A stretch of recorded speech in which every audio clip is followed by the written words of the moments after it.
¿Cómo andan, chicos? Buenas tardes a todos. Hola, profe, buenas noches. Sí, buenas noches. Siempre me pasa lo mismo. Buenas noches. Hola, Buenas profe. noches, profe. ¿Cómo andas, Alejandro? ¿Cómo andan todos? Hola, ¿todo bien? Bueno, vamos a arrancar. Hoy van a tener conmigo y el miércoles también. Así que vamos a tocar un tema que es muy interesante. Vamos a empezar con esto hoy. Y tiene que ver con una cuestión de la cual a todos nos incumbe y nos afecta en mayor o menor medida, que es el tema de la inflación. Qué gran dilema, ¿no? Vamos a analizar un poco cuáles son sus causas y vamos a ir analizando diferentes cuestiones. Y en este caso les voy a mostrar unos gráficos de una página muy interesante llamada Gapminder, que esta página lo que hace es reflejar cuáles son los gráficos de la inflación y en qué momentos ha tenido sus picos. Vamos a empezar por algo bastante simple. Quiero que alguno de ustedes me diga, para ustedes, ¿qué es la inflación? No me digan lo que vivimos todo el tiempo en Argentina porque se pecaría de obvio, pero a ver, lo tengo acá Alejandro en pantalla. Alejandro, ¿para vos qué es la inflación? ¿Se escucha ahí? Ahora. Tenía el micrófono. Un aumento desmedido de precios. Bien, aumento desmedido de precios. Bien, ¿alguien más? ¿Alguien se le ocurre alguna otra definición que pueda ser de inflación? Felicitas, Natalia, ¿alguna? No se preocupen que no es examen esto.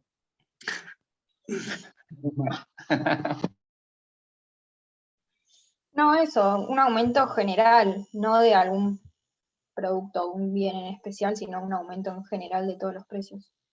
Bien, aumento en general. Ahí le agregamos otro término del cual vamos a utilizar. Bueno, la inflación es algo que todos los países tienen en mayor o menor medida. Ya lo vamos a ver específicamente. Vamos a ver cuáles son los tipos de inflación, pero hay una definición muy buena que da Milton Friedman en unos libros que tiene llamado Free to Choose, libre para elegir.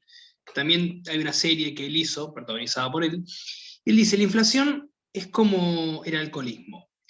Uno puede cada tanto tomarse un trago de algo y está bien. Es decir, uno puede tener unos niveles de inflación relativamente estables como país porque, bueno, claramente la población va aumentando, el aumento de población hace que tenga que haber más dinero en circulación y eso hace que obviamente vaya aumentando de manera paulatina los niveles de inflación.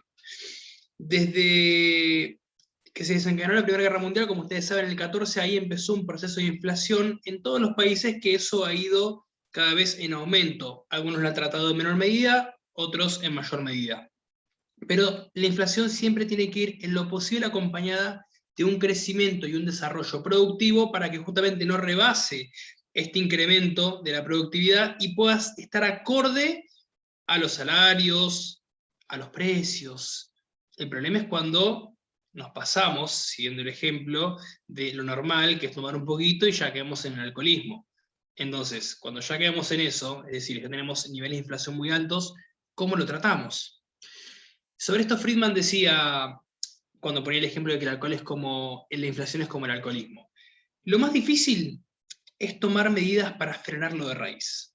Lo que serían, un ejemplo, tomar medidas de shock, decir, listo, cancelamos todo lo que puede ser motivo de inflación, sea la emisión, si se quiere para un enfoque monetarista o liberal, sea el aumento de los costos o de los factores de la producción para los estructuralistas.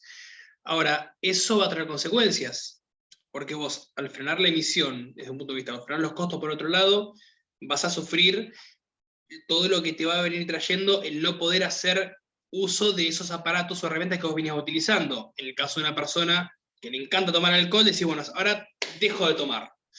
Y te vas a empezar a agarrar de las paredes, vas a empezar a querer romper todo porque te morís por tomar un trago. Lo mismo cuando uno está fumando y quiere dejar de fumar. Entonces, lo que pasa cuando uno quiere tratar la inflación, como cuando uno quiere tratar ese tipo de adicciones, los efectos malos vienen al principio y los buenos van a venir después.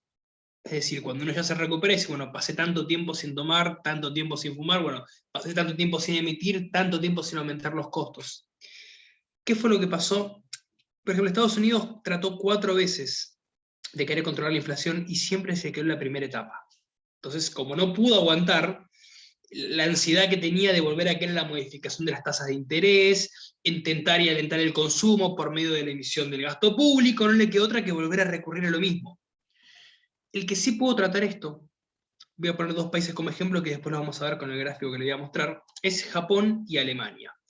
Japón, luego de la Segunda Guerra Mundial, había caído en una crisis justamente por formar parte del eje Roma-Berlín-Tokio, al igual que Alemania, que los había destruido. Japón principalmente porque tuvo, aparte de todo, la experiencia de recibir 2 bombas atómicas como fue la Hiroshima y la de Nagasaki.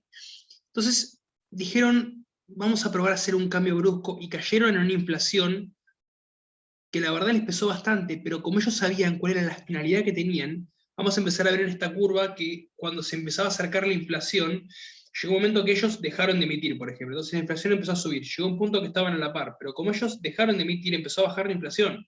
Es decir, no es que de golpe, cuando uno toma las medidas para controlar la inflación se va a calmar. La inflación va a seguir estando porque los efectos vienen posteriores. Es decir, esto no es que se soluciona. Mañana decimos, cerramos la maquinita, dejamos de emitir, y el problema de Argentina se soluciona. Japón estuvo 6 años pasándola mal, de una crisis verdadera para controlar la inflación. Fíjense lo que nos pasa a nosotros. Cada vez que parece que vamos a tocar fondo, mágicamente aparece algo y nos salva. Ahora es el precio de la soja, tocando los picos máximos. Entonces, siempre algo nos salva. Parecía que el año pasado el dólar se iba a 200, se iba a 200, de golpe y porrazo cayó a 140, 150. Entonces, como no dejamos que efectivamente puedan llegar los efectos negativos para controlar la inflación, porque claramente creo que acá todos somos conscientes de que hay que hacer una devaluación, si se quiere encauzar las cosas como vienen estando, si siempre buscamos, empezamos a hacer el cambio y decimos no puedo, y me tomo un vasito, bueno, y de vuelta, y me tomo, no sirve, porque no estarías tratando el problema de raíz, estarías buscando alternativas que lo único que te hacen es seguir acrecentándolo, porque es algo que te va a perjudicar, y va a llegar un momento donde no lo vas a poder controlar más. Vamos a empezar con el gráfico de inflación, y después cuando hablemos de hiperinflación, vamos a ver 3 casos puntuales que tuvo nuestro país, y cómo estamos hoy en día. Bueno, qué raro, me deshabilitaron para poder compartir, así que ahora voy a mandar mensaje.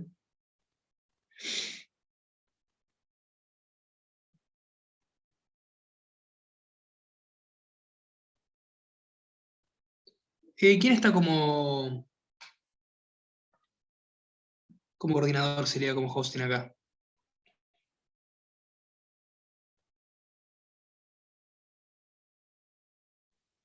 Yo abrí la lista de participantes y no me aparece nadie. ¿No te parece nadie? No. No, profe, nadie. Bueno, ahí les mando.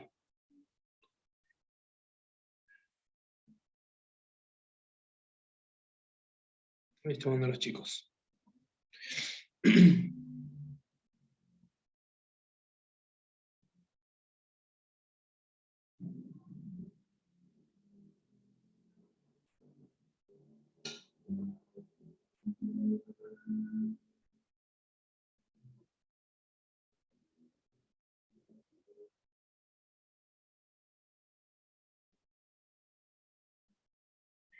Y les mandé.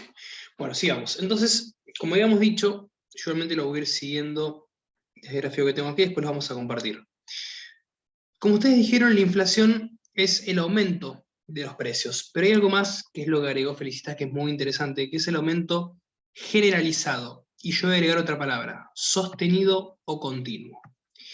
La definición de manual, vamos a empezar con eso y después vamos a empezar a entrar un poco más a la práctica, que es lo que me interesa que ustedes vean cómo es que sucede lo práctico, porque la teoría es todo divino y más en materia económica, pero saben que se aleja mucho de la práctica. Dentro de lo que es la teoría, dice Wonacott, es el aumento del nivel general de los precios.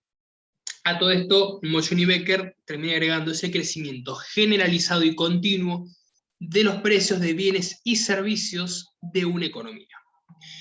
Reflejando el fenómeno con su consecuencia inmediata, existe inflación cuando ante un aumento en el nivel general de precios se produce una disminución en el poder adquisitivo del dinero. Una de las atribuciones o facultades que tiene, o características de la inflación, es que cuando aumentan los precios cae el poder adquisitivo, justamente porque la capacidad de endeudamiento que nosotros tenemos de querer comprar algo y tener la intención de comprarlo, no la tenemos, Pero justamente cada vez nuestro dinero vale menos, entonces nos cuesta más poder hacernos adquirir esos bienes. Me están preguntando quién está como anfitrión. Ninguno.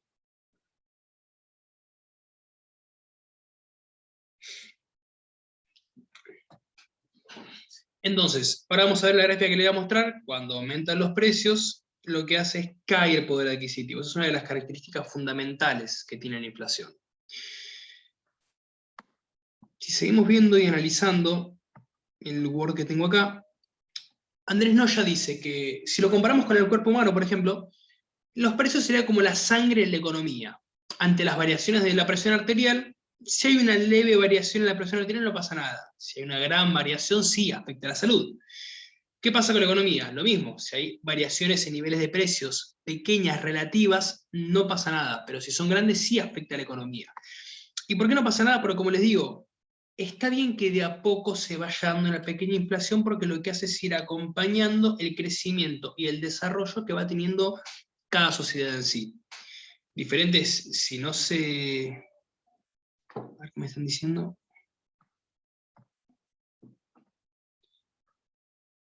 ¿Dónde están los participantes? A ver.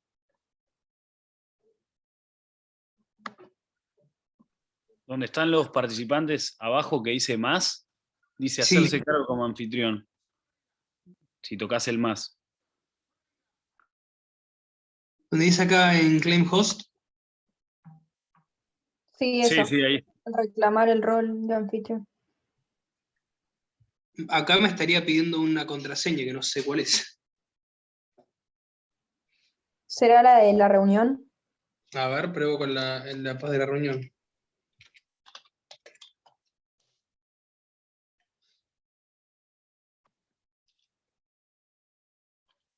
No, es una contraseña numérica. Ah, pero puede ser la ID, a ver. Así les puedo compartir el PowerPoint y lo van siguiendo.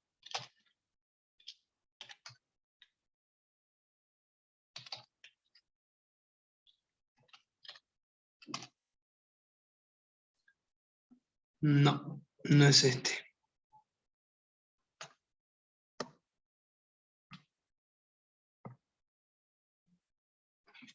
Hay unas contraseñas en la información de la reunión arriba. Sí.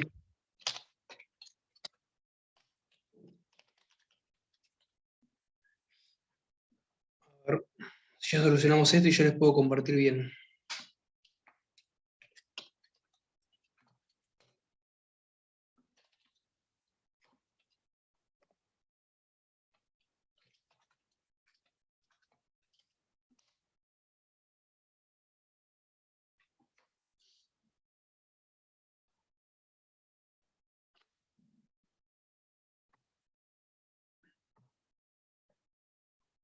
No, todavía no me dejan. ¿Ustedes qué contraseñas me decían, chicos? Arriba donde dice Zoom, dice un ID de participante, que es 4243, creo. Hola. A ver, ¿me la podrías deletrear, Andrea? Sí. 424347. ID del participante. No, tampoco es esa.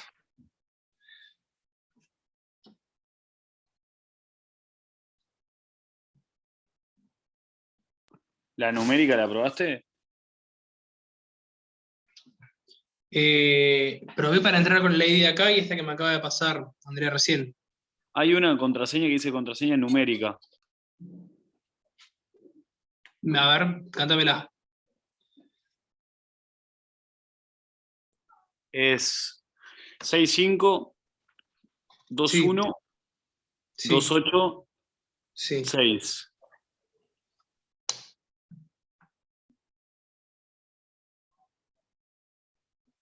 No, tampoco.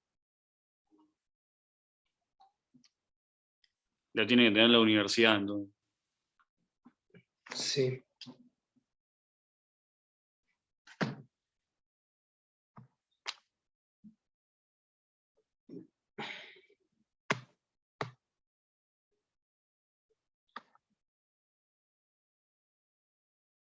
Ahora es raro que si nadie está como anfitrión no me dé la posibilidad de entrar.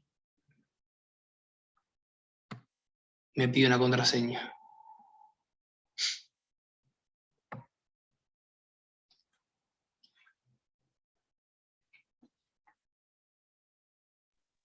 Ahí me Profe, dicen que- perdón, ¿qué unidad Sí. es?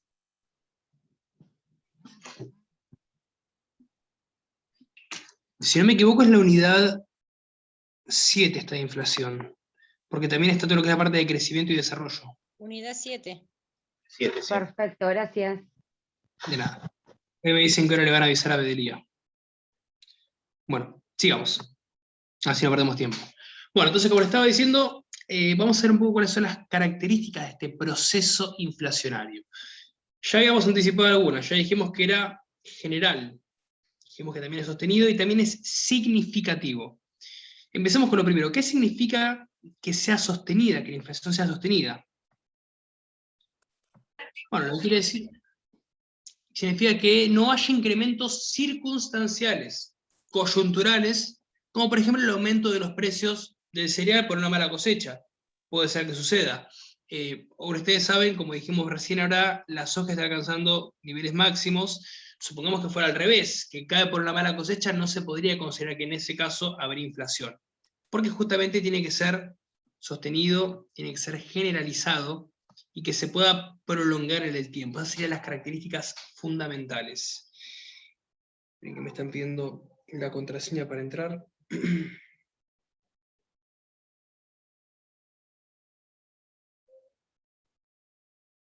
Bien. Ahora, ¿qué significa que sea generalizado? Que afecten y que aumenten nuevamente al mismo tiempo todos los bienes de la economía. Es por eso que hay una crítica que suelen hacer, si se quiere, los monetaristas a los estructuralistas. Los monetaristas, como ustedes saben, dicen que la economía es siempre y en todo lugar. ¿Los bienes y servicios, Leandro? ¿Cómo? ¿Todos los bienes de la economía serían los bienes y servicios? Exactamente, hablamos de todo. Te aumenta la luz, te aumenta el gas, te aumenta la nafta, te aumenta todo. Eso se puede considerar como... Perdón, Perfecto. Leandro, ahí dice que sos Sí. anfitrión, así que supongo que Sí, ya debes ahí lo, poder. ahí lo acabo de ver. ¿Ahí ven ustedes? Sí, sí, sí. Perfecto, y puse para compartir. Bien. Bueno, sigamos. Miren que vamos a agrandar esto. Bueno, como pueden ver, entonces tenemos sostenido, generalizado y significativo. El generalizado aumenta al mismo tiempo todos los bienes de la economía. Y cuando hablamos de significativo, que a consecuencia del aumento de precios cae el poder adquisitivo, es decir, es una consecuencia. Entonces, recuerdan que cuando habíamos visto la primera parte, la teoría cuantitativa de Milton Friedman, justamente qué es lo que decía en su fórmula final. Si aumenta la cantidad de ingresos disponible, lo que va a hacer es va a generar un aumento de precios. Y ese aumento de precios, ¿qué es lo que va a permitir justamente que caiga el poder adquisitivo? Porque hay más dinero circulando. Aumentan los precios y como consecuencia de eso termina cayendo el poder de endeudamiento que tiene uno, justamente porque los precios van a valer más. Y el dinero no es que vale más, hay más dinero en el sistema, pero no aumenta su valor. Ahí radica la diferencia. Guarda con pensar que el aumento de la base monetaria no es lo mismo que el aumento del dinero. Aumenta pero no su valor, aumenta la cantidad. Entonces, recuerden, características tenemos tres. Tiene que ser sostenido, generalizado y significativo para que se pueda considerar un fenómeno inflacionario. ¿Cómo se mide la inflación? La podemos medir mediante dos índices que eso lo va a marcar lo que se denomina el deflactor del PBI. ¿Cuáles son estos índices? Índice de precio al consumidor o índice de precio al por mayor. ¿Cuál es la diferencia? Que el índice de precio al consumidor mide las variaciones de precios en una cuestión al por menor, de una serie de artículos seleccionados. ¿A cuánto se fue el pan? ¿Se acuerdan que había estado principios del año, de este año? El morrón no sé a cuánto se había ido, y ya era un escándalo. Decían, ahorremos en morrones, ¿por qué mejor que ahorrar en dólares? Bueno, en ese caso sería una inflación que se puede evaluar con el IPC, el índice de precio al consumidor. En cuestiones chicas, en lo que corresponde a la canasta básica familiar, podemos ver cuánto aumentó efectivamente esos productos en particular, en el periodo de un año. Y el índice de precio al por mayor mide las variaciones de los precios de la producción, bienes agrícolas, bienes industriales. Por ejemplo, analizamos la cuestión cuándo se fue la tonelada, cuándo se fue el kilo, analizamos cuestiones que tienen que ver más, si se quiere, el aspecto no sería macro, pero sí en una cuestión de mayor magnitud. Eso depende, ¿cuál es la diferencia? Me preguntaron ustedes, depende de que lo vaya a analizar. Por ejemplo, nosotros, o familia tipo, analizaría lo que es el IPC.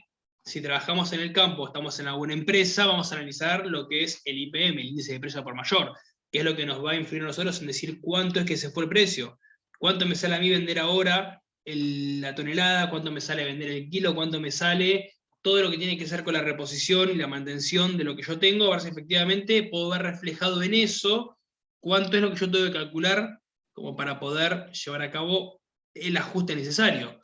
Vamos a ver ahora el tema de la carne. ¿Por qué es que aumenta el precio de la carne? Porque todos dicen, bueno, pero si no pueden exportar, en teoría debería bajar el precio. Vamos a ver por qué no debería darse de esa forma.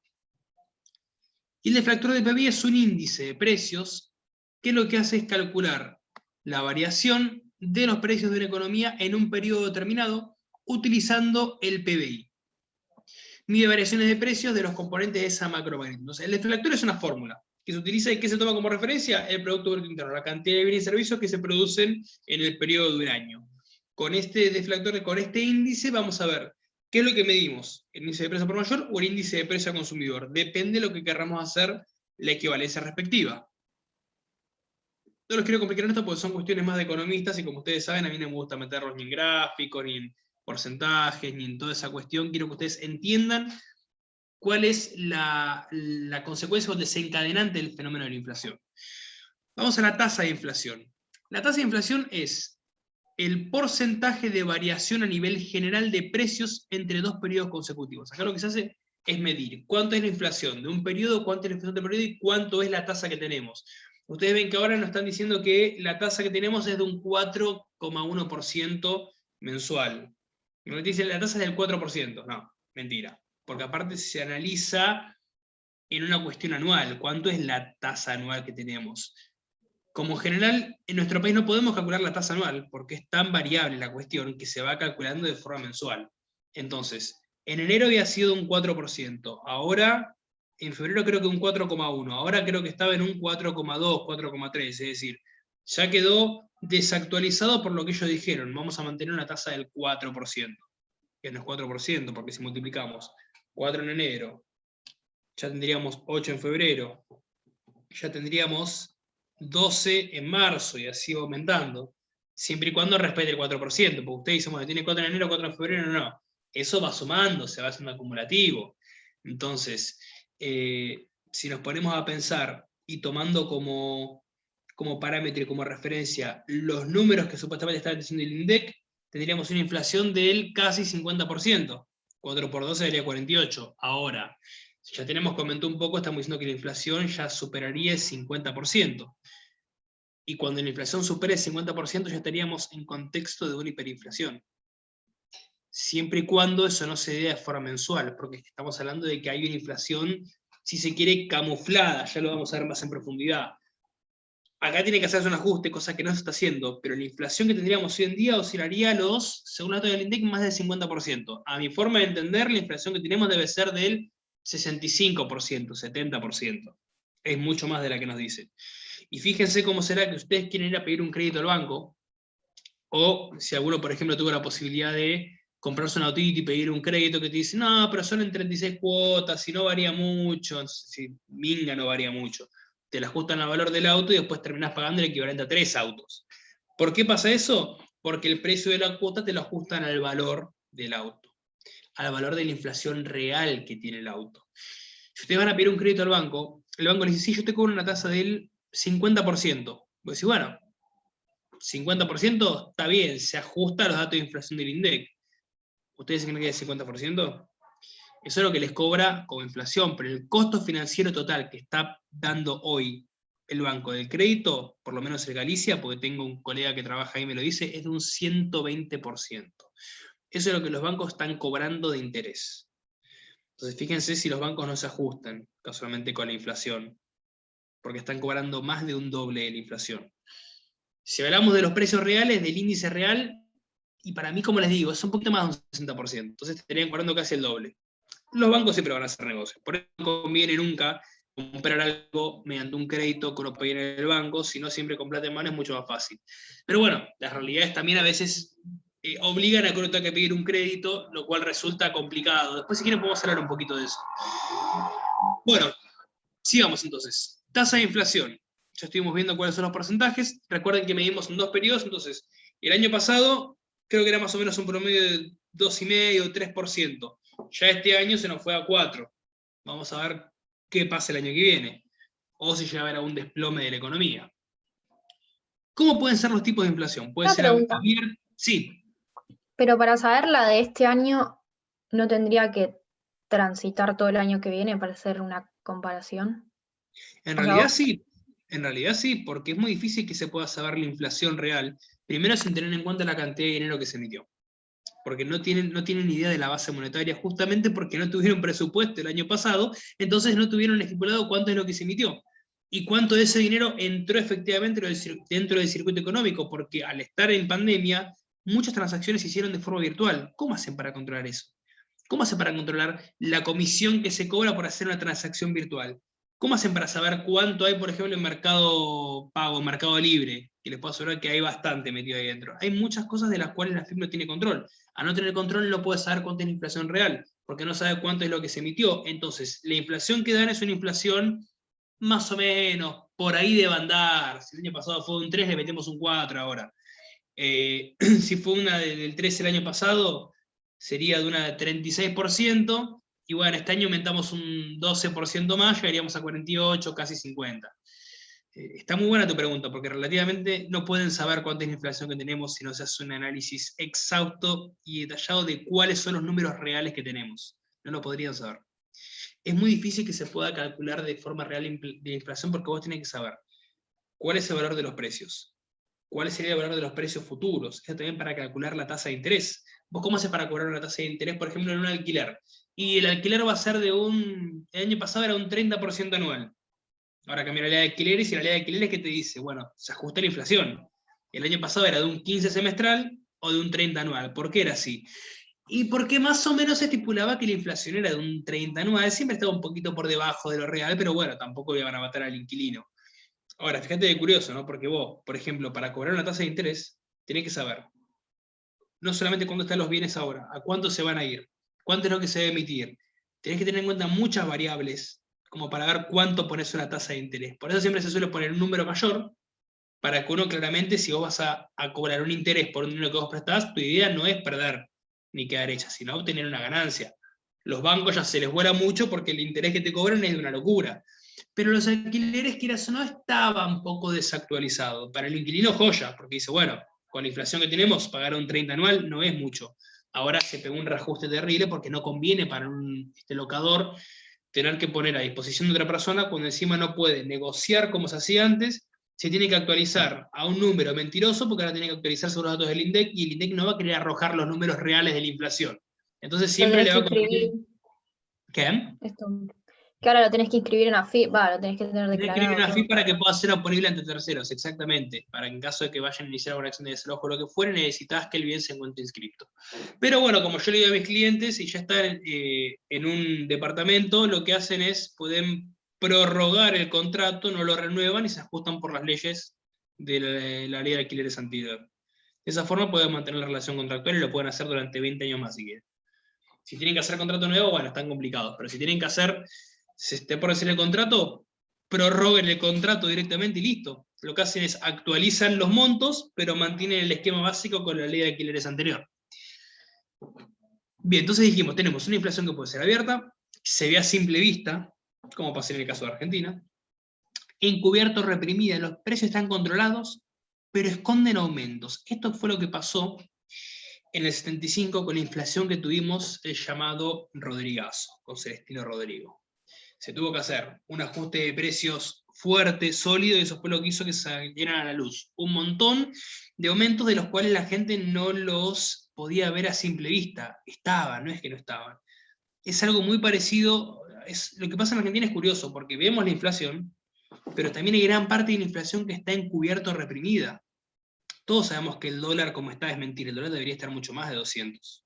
Creo que todos somos conscientes de eso. Entonces, nos estamos dando cuenta porque vemos la inflación a simple vista, pero hay gran parte de la inflación que está encubierto reprimida. Esto es como el iceberg del Titanic. Vemos la punta, vemos que está el iceberg, pero no vemos todo lo que está debajo del iceberg. Que eso es justamente todo lo que nos están ocultando, o lo que la economía nos deja en evidencia, y cuando salga todo eso a la luz, y reflote todo el iceberg de lo que querramos ver, nos vamos a dar cuenta de que es mucho más grande de lo que pensamos. Y la otra que se da, bueno, la encubierta reprimida, aparece en el mercado negro, hay desabastecimiento, que es mucho lo que pasa con el dólar. ¿Por qué tenemos tantos precios del dólar? Que el dólar soja, que el dólar fideo, que el dólar blue, que el dólar paralelo, que el dólar turista, que el dólar Nensfield. Bueno, para un poco, unificamos todo en un dólar y listo. No, no conviene. ¿Por qué no conviene? Porque hay una parte de la inflación que se encuentra encubierta, y esa es la parte que no quieren dar a conocer, o que no conviene que se conozcan por los números reales. Si fuera una cuestión transparente y fuera mucho más esclarecido, de esa forma podríamos llegar a saber los números reales que manejamos con inflación. Podría ser abierta, pero no encubierta. Hiperinflación. En un mes suben los precios más del 50%. Bien, vamos a hablar un poco de la hiperinflación. Yo acá voy a dejar de compartir pantalla y les voy a mostrar un gráfico que es muy interesante. Vamos a ver si lo podemos ver de acá.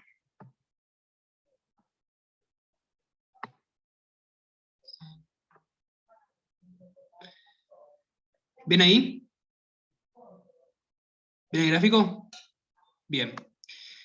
Esta página se llama Gapminder, es una página hecha por varios estadistas norteamericanos, por lo cual es imposible que uno lo pueda llegar a modificar con los datos, porque es bastante fehaciente. Fíjense la curva de inflación de Argentina, vamos a ponerla para reproducir. Van a ver que hay momentos donde tiene picos.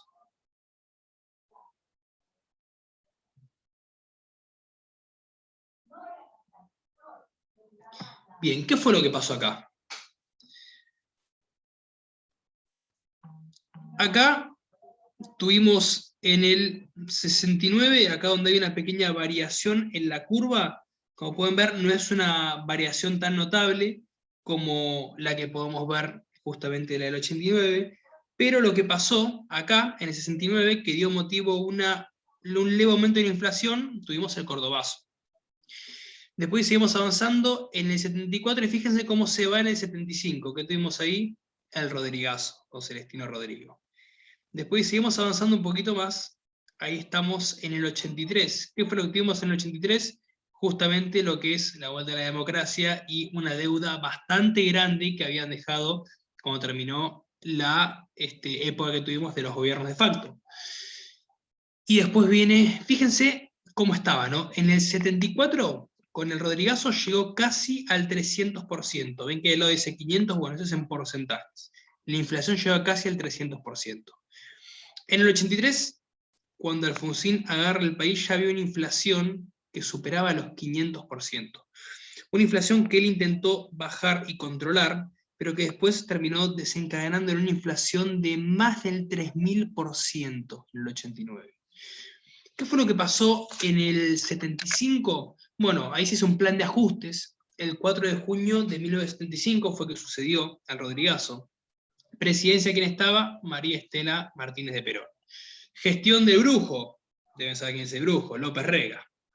¿Qué fue lo que pasó? Bueno, se quiso eliminar la distracción, o la distorsión, mejor dicho, de los precios relativos, y Rodrigo impulsó medidas de shock.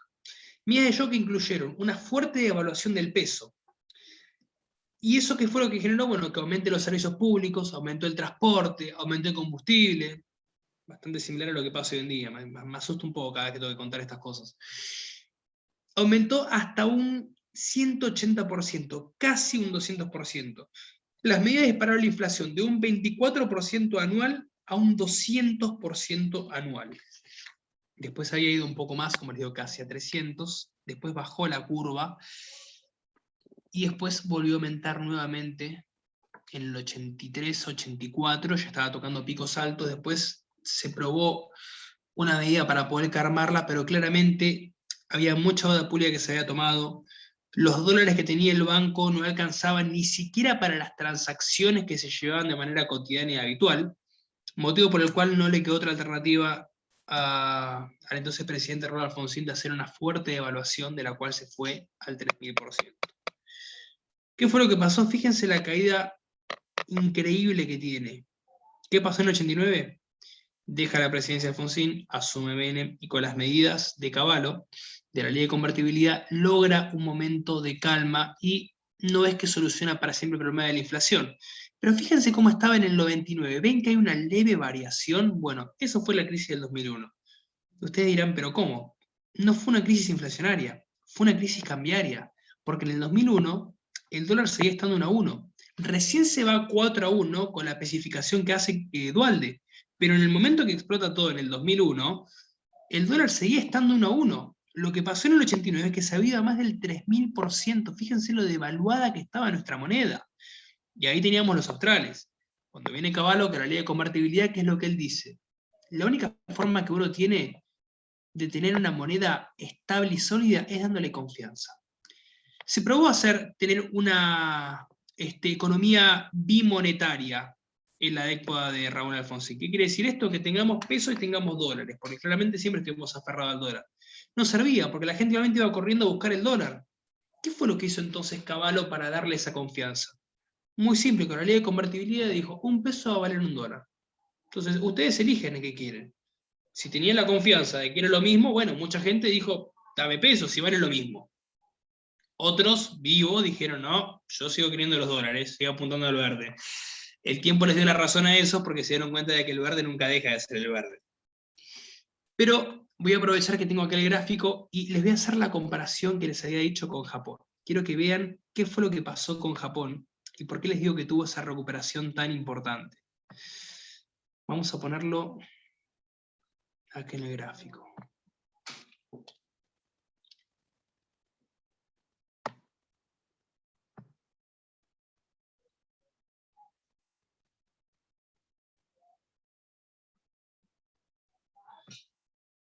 A ver si aparece. Ahí está.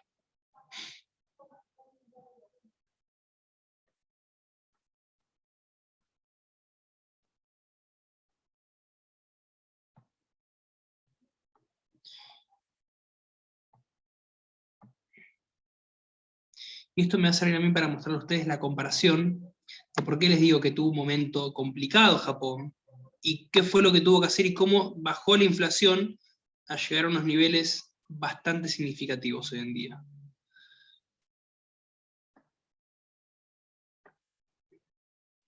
¿Lo pueden ver el gráfico ahí? Sí. Bien. Sí, sí se ve. Fíjense como les decía, Japón en el 69 tuvo una inflación que superó, claro, obviamente hay diferencia, ¿no? Llegó a superar la tasa de los 200%, esto está en ceros, pero en realidad corresponde a que sea 200%. Después, lo que hizo en este crecimiento que tuvo en el 69, logró bajarla, volvió a aumentarla, y recién en el 72 tuvo un proceso, fíjense, del 69 al 74. Y el 74 lo único que hizo fue empezar a disminuir, a disminuir, a disminuir, a disminuir. Eso justamente ¿por qué? Porque empezó a cambiar su política monetaria. Dijo, vamos a dejar de emitir. Esa emisión la canceló, y como motivo de cancelar esa emisión, la finalidad que logró es, les diría, que nunca volver a tener una crisis de inflación. Fíjense que la inflación de Japón casi es del 0%. 0,5% es la inflación que tiene Japón hoy en día. Llegó a tener, no es verdad, corresponde a más del 20%, más del 20%. Fíjense que ya para eso era escandaloso tener una inflación de más del 20%. Y nosotros llegamos a tener una inflación del 3000%. Ahora, fíjense que cuando vimos el gráfico de Argentina, cómo estrepitosamente del 3000% bajamos al 0, o a casi al 0. Ellos fueron de forma paulatina, fueron de forma constante. ¿Qué quiere decir eso? Que es imposible buscar una solución rápida para controlar la inflación como lo quisimos hacer nosotros.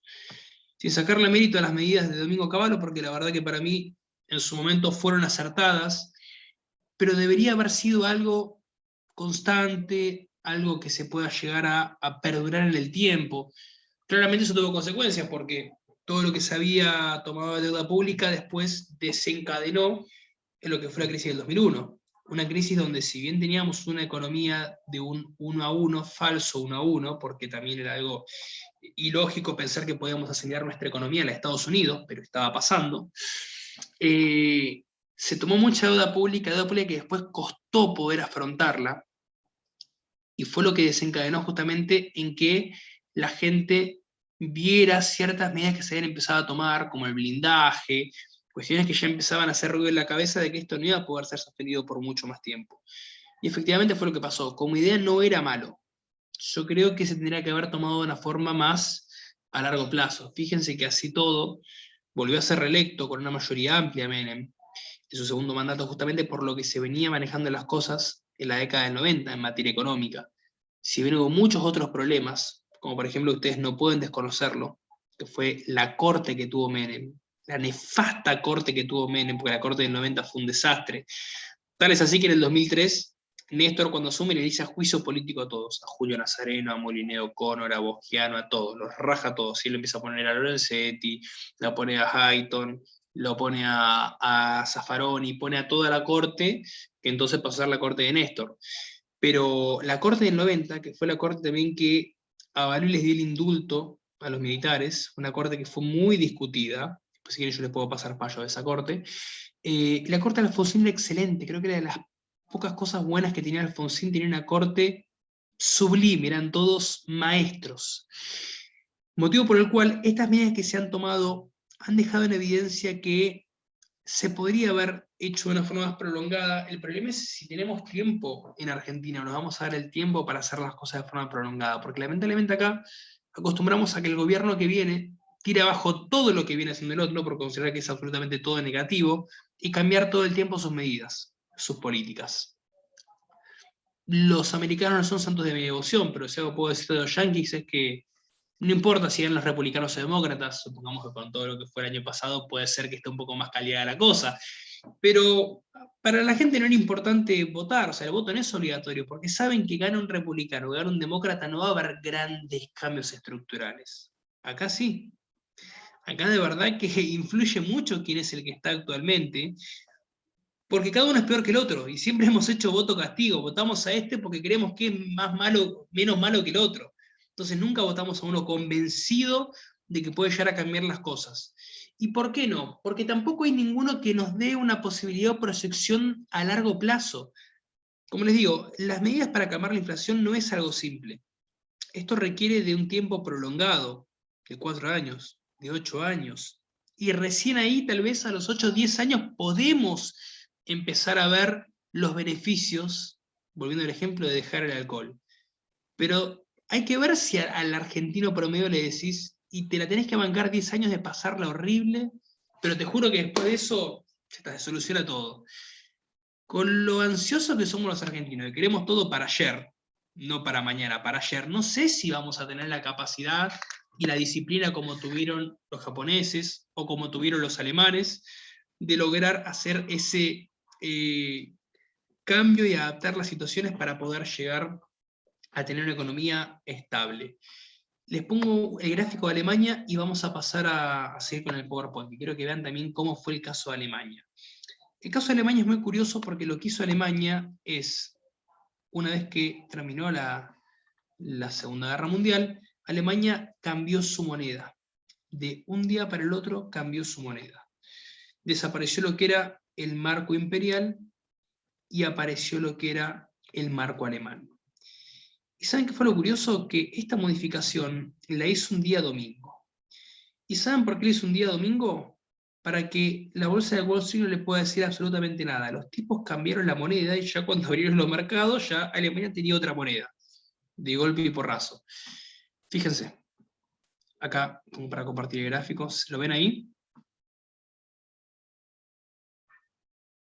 Díganme si lo llega a compartir. Sí, ahí se ve. Bien. Fíjense que ahí el primer gráfico que empieza es donde vendría a ser referencia, ahí donde cae de golpe, donde empieza a subir, es a partir del 46. Sube, sube, sube hasta casi al 72 y después empieza a bajar. Y fíjense que nunca volvió a tocar ese pico, porque esperaron todo ese tiempo hasta que la inflación siga subiendo y después empezó a caer, empezó a caer, empezó a caer. Ha tenido picos de aumento y receso. Acá tiene un aumento grande en el 91, 92, después vuelve a caer, y ya después mantiene. ¿Qué pasó acá? Definitivamente en el 89, del 89 al 91, 92 tuvimos todo el proceso de la queda del muro de Berlín. A partir de ahí, en esta cuestión, donde empieza a caer, a caer, a caer, y ya está. Cuando se solucionaron los problemas de Alemania es porque tomaron las medidas. Ustedes recuerden que también tiene la división, lo que era, por un lado, el comunismo sigue instaurando, y por otro lado, el monetarismo. Entonces, esa gran diferencia que justamente la separaba por el muro dejaba en evidencia dos realidades completamente distintas de cómo se logró soslayar eso, y se encontró el triunfo, si se quiere, más de la economía de libre mercado, la economía monetarista, por el triunfo de la otra. Dejó en evidencia claramente qué fue lo que pasó, de cuál es la economía que funcionaba para el crecimiento y el desarrollo que venía llevando a cabo Alemania. Bien, vamos a seguir compartiendo con la clase. ¿Hasta acá una pregunta? ¿Se va entendiendo? Cualquier cosa me dicen. Estos gráficos después, si quieren, les puedo pasar la página esta para que busquen y vayan jugando, porque tiene de todo. Tiene desde los índices de inflación, los índices de el PBI, cómo se mide la pobreza. Esta página Gapminder es súper completa y tiene de todo, así que la verdad se las recomiendo porque está muy buena para poder analizar gráficos. Es bastante completa. Bien. Bueno, vamos a pasar, ya vimos hiperinflación, en un mes sube los precios más del 50%, y vamos a la estanflación. Estanflación es un proceso en el que se combina la inflación más la baja producción más el aumento de desempleo. Esta es una situación realmente difícil de superar, porque se da el desencadenamiento de varios supuestos. Tenemos inflación, baja la productividad y encima aumenta el desempleo. ¿Y eso por qué se produce? Se produce por la insuficiencia de la oferta de bienes. ¿Cuáles son los efectos que produce la inflación? Pérdida del valor del dinero, como estábamos diciendo, caída del salario del empleado,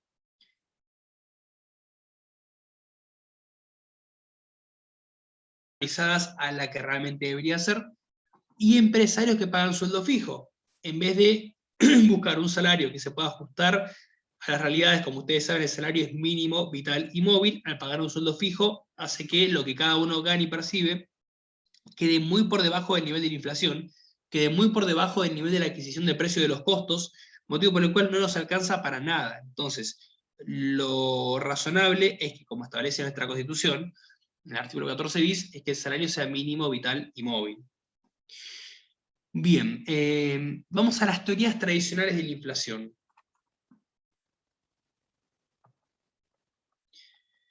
Tradicionalmente se ha explicado la inflación de demanda. Esto es lo que yo les quería decir, y por qué es erróneo decir, o cuando por ejemplo el gobierno se jactaba de decir, no, ahora como cerramos la exportación, tiene que aumentar el precio de la carne. Yo otro día he escuchado a uno de los carniceros decir, ¿sabes lo que pasa? Que le dijeron, ¿por qué aumentan el precio? Es que aumentamos el precio porque hay mucha demanda. No, pero ¿cómo que mucha demanda? Ahora, como ustedes no... Pero la gente no tiene plata. Sí, pero para lo que nosotros tenemos, hay mucha demanda, nos piden mucho y no tenemos tanta productividad como para abastecer toda la demanda que hay. Motivo por el cual tenemos que aumentar los precios. Y tenemos un porcentaje destinado a la exportación, otro porcentaje destinado a la venta, si se quiere, local o interno para la importación. No nos queda otra que aumentar porque hay mucha gente que nos está pidiendo. Al haber más demanda, tenemos que aumentar los precios.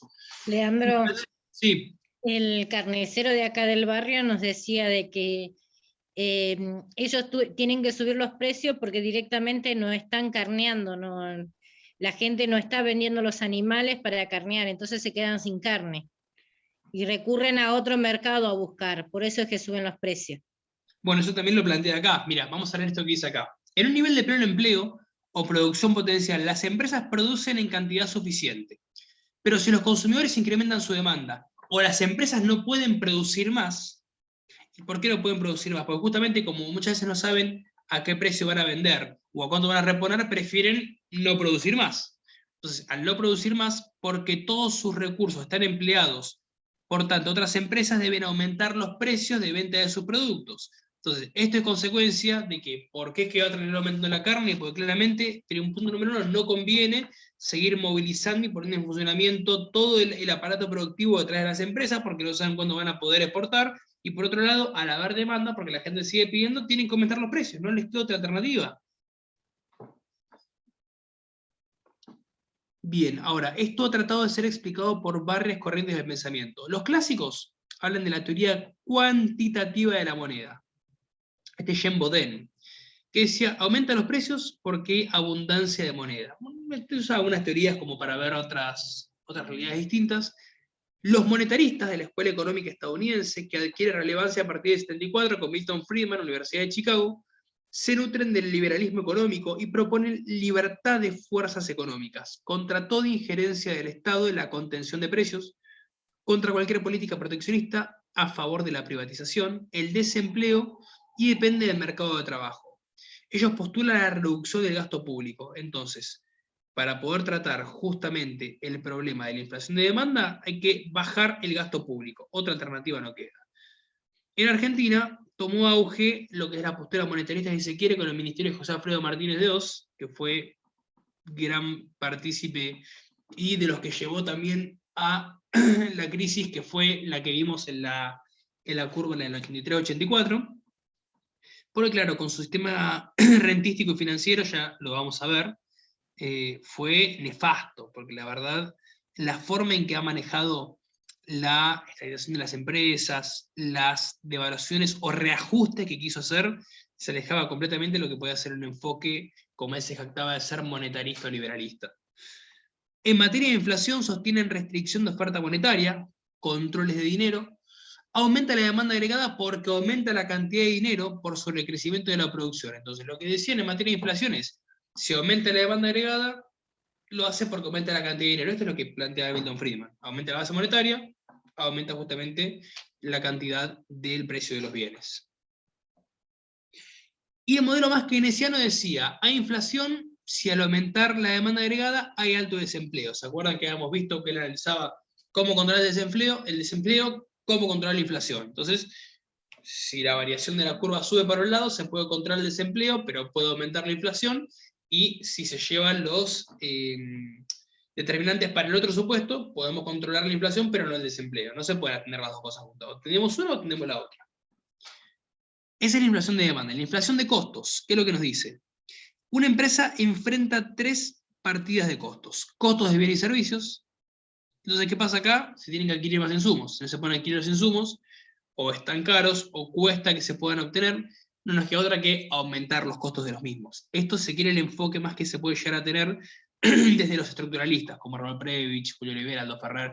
Ellos dicen que la inflación se suele dar por el aumento de los costos que tienen que ver con los factores de la producción. ¿Aumenta los costos de bienes y servicios? Cuesta más adquirir los insumos, por ejemplo, porque vienen de afuera, y bueno, tenemos que cobrar más caros. Para traerlos de afuera, tenemos que pagar más impuestos, esos impuestos los hacemos trasladable al consumidor final. Entonces, ¿qué hacemos? Aumentamos el precio.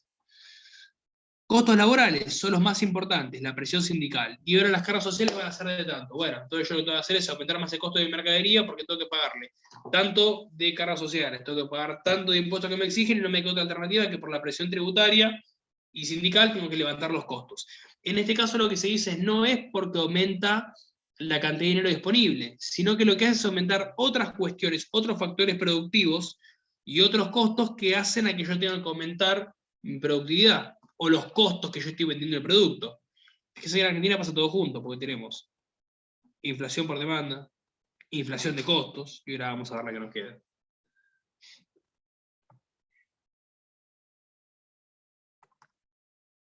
Inflación estructural. Y acá veníamos a hablar con la que decíamos de los estudios de Julio Olivera, Raúl Prebisch, Celso Furtado. La cosa de la inflación es en un sistema productivo y no en los factores monetarios. Entonces tenemos lo primero que sería los factores monetarios, de la cuestión que tiene que ver con la demanda, con los costos y con las estructuras. Entonces serían los 3 supuestos para acomodarnos del nivel de inflación. La escuela estructuralista surge en Latinoamérica, los principales exponentes, como les decía, Julio Olivera, Aldo Ferrer, Raúl Prebisch, Osvaldo Zunkel, dicen que la inflación se da por desajustes sectoriales y desequilibrios económicos. y rigidez estructural e institucional. No por desequilibrio entre oferta y demanda. Acá no me importa que aumente la base monetaria. Eso es indiferente.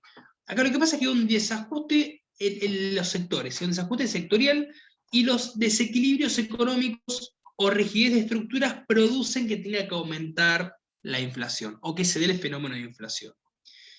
La oferta de productos intermedios, bienes de capital y productos alimenticios es rígida. Poca producción origina que, si aumenta la demanda, aumentan los precios. Eulogio Iturriós, que decía: puede existir estímulos para el desarrollo industrial, pero si la infraestructura es insuficiente, caminos, transportes, puentes, la industria va a operar a costos más elevados y sin poder utilizar la capacidad productiva. Por ejemplo, ustedes fíjense acá en Mar del Plata nosotros, el puerto donde lo tenemos está hecho al revés, porque la cordillera norte está hecha como la sur y la sur como la norte. Entonces no tiene un dragado acorde para que se pueda llegar a ingresar mercadería acá, y se debería hacer una dársena para ciertos productos que tienen que parar en Necochea los tienen que traer acá. Entonces eso hace que los costos tengan que elevar, o que pasen por el Río de la Plata. Si se hicieran una dársena, un dragado que permita que se pueda llegar a manejar de una forma mejor y que los barcos puedan pasar por acá, entonces seguramente los costos de los productos que vengan para Mar del Plata, o lo que Mar del Plata aporte en materia de pesca, lo pueda directamente sacar para donde quiere y no lo tenga que transportar a otro lugar para que ahí se lo lleven. Entonces eso hace que aumenten los costos. Por eso dice Eulogio Iturriós: todo lo que tiene que ver con estructura insuficiente, la industria va a operar a costos más elevados porque no va a poder utilizar el pleno de su capacidad productiva. Aguarda un segundo.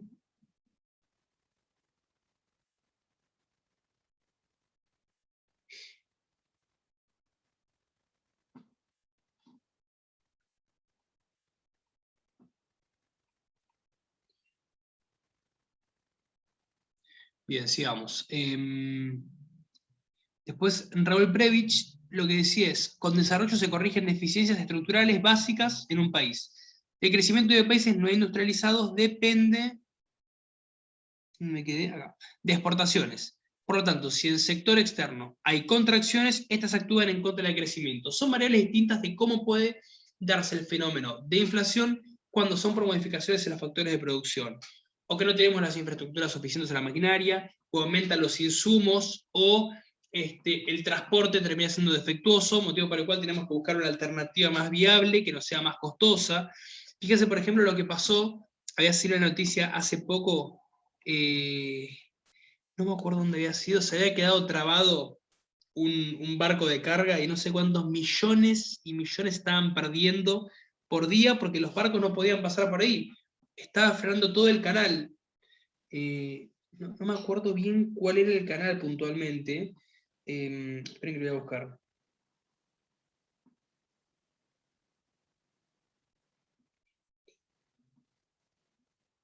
Fue el canal de Suez. Sí. ¿Del canal de Suez? Ahí está, sí, el bloqueo que hubo en el canal de Suez. El bloqueo que hubo en el canal de Suez, eso hizo que se perdieran millones y millones y millones por día, porque los barcos no podían pasar por ahí, tenían que buscar otra alternativa, de la cual era mucho más costoso por todo el viaje que tenían que dar. Entonces, fíjense si eso no se puede determinar, que cuando esos productos iban a llegar, los iban a tener que vender más caros. ¿Por qué? Y porque claramente tuvo que llegar con un aumento por las demoras que habían tenido. Entonces, desde ese enfoque podemos decir que no tuvo nada que ver el aumento, si se quiere, de la cantidad de base monetaria o el ingreso disponible, sino que tuvo que ver con factores externos que hicieron que la variable de los factores productivos tenga que aumentar sus costos. Por una cuestión externa, no importa, pero la cuestión es que cuando esa mercadería llegue va a tener que venderse a otro costo, porque no va a alcanzar para reponer la demora que tuvo, el tiempo que estuvo esperando.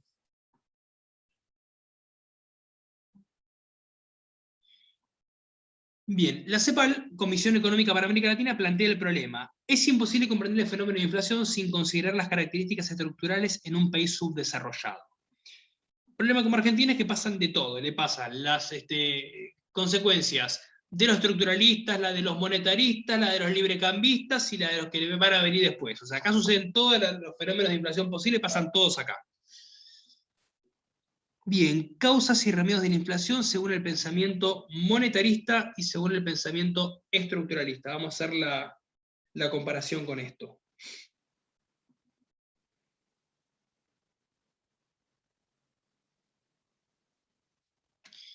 Bien, ¿qué es lo que dicen los monetaristas? Causas de la inflación. Aumento de la cantidad de dinero. Produce un desajuste entre la oferta y la demanda monetaria.